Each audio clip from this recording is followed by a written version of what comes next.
Long a dominant force in the entertainment sector, the Walt Disney Corporation has recently seen a decrease in fortunes, reflected in its share price. And Disney is suddenly worse than you'd anticipate. Disney is battling to profit, losing money and its stock price. All of this happened because Disney turned woke. This is a story of Disney's rise to glory and most recent internal memos of doom. Due to Disney's impending financial catastrophe, the company is imploding. So, why is Disney collapsing? And is there anything it's doing about it?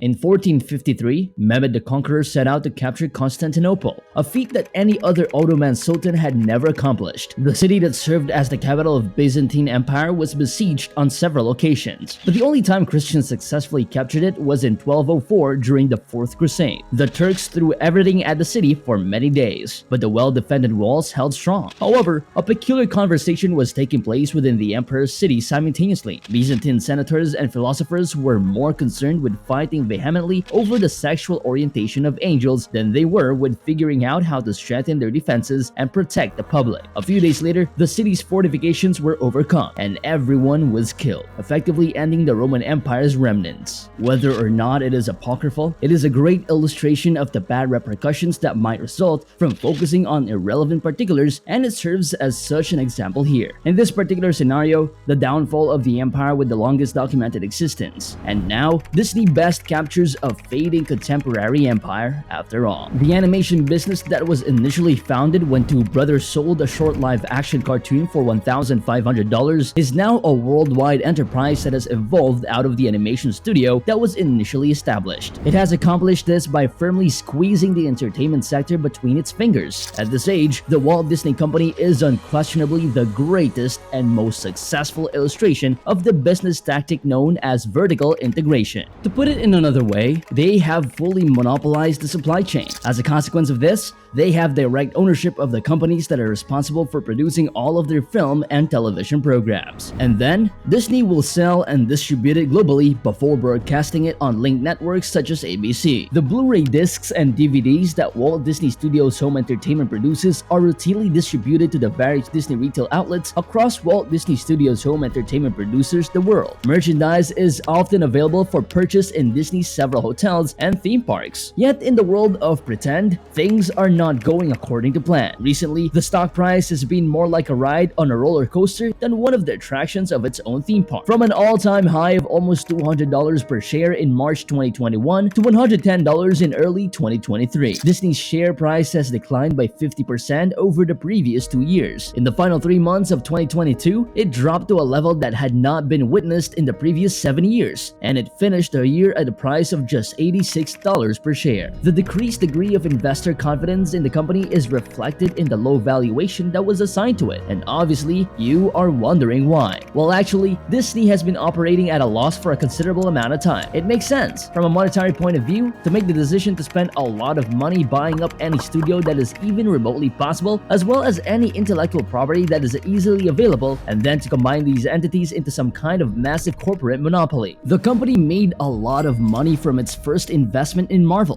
which turned out to be one of the most profitable film franchises in cinema history, and brought in unimaginable amounts of cash. But it was until the end of Phase 4 when the Eternals, Black Widow, and Shang-Chi each suffered a setback. Wakanda Forever and Thor Love and Thunder were only modestly successful when measured against their respective production budgets of $250 million and $250 million. But let's be honest, while it may appear spectacular to generate $760 million at the box office against a budget of $250 million, once you consider marketing, it isn't the win Disney claims it is. The last one of the list is Lucasfilm. When was the last time that you were really excited about a new Star Wars movie? More to the point, when was the last time you saw one at a movie theater? In terms of sales, The Rise of Skywalker was a dismal failure, which only served to underline the deteriorating financial situation of the second trilogy. To add insult to injury, Solo is the first film in the Star Wars franchise franchise to ever post a financial loss. It was about as feasible as Disney's concept of utilizing Star Wars as a new cash cow in the mold of Marvel. Steven Seagal's thinning hairline comes to mind. Under Kathleen Kennedy's direction, one of the most known franchises in film history has been reduced to a series of increasingly unsatisfactory films and worthless spin-off television episodes available on a failing streaming service. It is said that Disney is mulling over the possibility of selling the property, which would have been unthinkable just a few years ago. Furthermore, the streaming service known as Disney Plus has not exactly been a financially successful business endeavor. When the service was first introduced in the year 2020, everything ran smoothly at first. Yet, a significant chunk of it was COVID's responsibility, and a pandemic that swept the world left us with little choice but to comb through the content archives of the streaming sites. At a specific window of time, Disney was in possession of an audience that was unable to leave. Yet, the strategy of disseminating as much information as possible, regardless of the quality of that information, only served to make the problem even more severe. She-Hulk,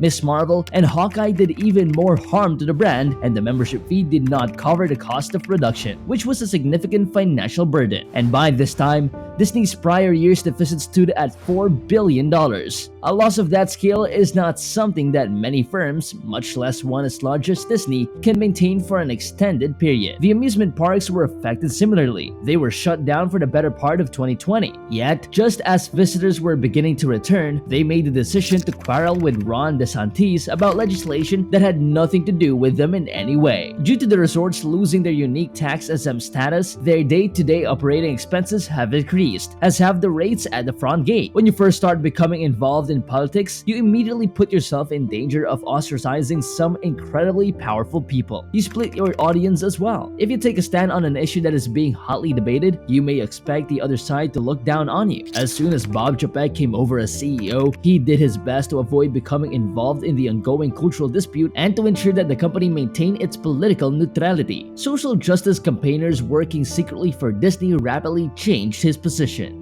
Ever since Mickey Mouse took a trip down the river on Steamboat Willie, Disney has been able to bring smiles to the faces of new generations of young viewers. For a good number of years, this stoked their appetite for adventure and inspired their inventiveness. Children were given the opportunity to explore their aspirations via the stories they were told. The children were inspired and driven to take on new challenges in their lives by the knowledge and information provided to them. In the past, Disney has been the industry standard when it comes to animation, but it is today a brand that is a terminal decline, failing horribly one after another while appealing to a small number of progressive activists by pointlessly being embroiled in the cultural wars. Despite these failures, the brand continues to engage in cultural battles. Disney is banking on the continued success of long-running brands, which puts them in the position of standing on the shoulders of giants. Nevertheless, they are oblivious to what is right in front of them. We do not wish for them to fail by saying this. On the contrary, we hope they will succeed, but they won't be around much longer if they keep acting as they have been the last few years. Former CEO Bob Iger has taken over for Bob Chapek. His responsibility is to bring the firm back to a profitable state. Paradoxically, Iger was mostly responsible for the issues Chapek attempted to resolve. Nevertheless, it is time for him to report to work.